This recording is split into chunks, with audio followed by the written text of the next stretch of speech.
Talk about the specifics of the vote that Thomas Massie himself told us in an interview Friday night when he was in LaGrange at a coffee shop. He said, undecided women would be the key for me, and they were going to target women on different platforms where women were over the weekend on price, on MAHA, and on inflation. And then he said the young voters, maybe the young libertarians who are and now become anti-Trump.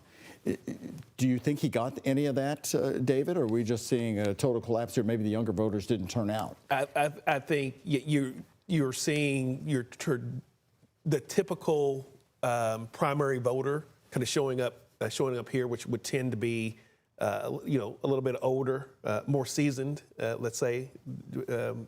That's who they would be. Turn out, and that would then favor the president and his endorsed candidate. Did you hear some of his ads he put on it the last few days? They almost seemed sort of resigned. It was almost a thank you for allowing me to serve.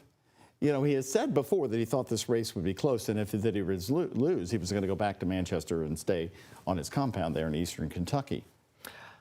Not surprised by the tone. Again, when you look at the candidates head-to-head on policy positions, you're not going to see a lot of differences there. And so if I'm the incumbent Congressman Thomas Massie, I have to be careful in how I contrast because I can't alienate previous policy positions and then sort of like that voting base that they're gunning for. One thing that I've been looking leading up to today, is average voter turnout. We mentioned it earlier. Generally speaking, Northern Kentucky, when it comes to Republican primaries, they're not the most reliable, consistent, high turnout region of the state.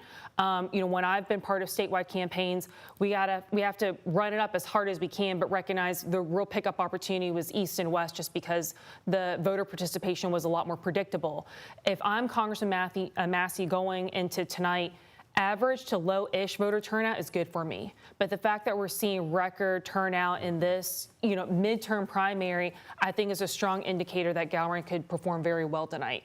To draw out maybe, folks that typically vote maybe in presidential elections only, or, they're here and there, or newly registered voters, or those who just feel like, Congressman Massie, this was the final straw. And so you see a lot of protest votes. And so the fact that we're seeing high increased voter turnout in CD4, I think is a big indicator for what's to come to favor Ed Gallrein.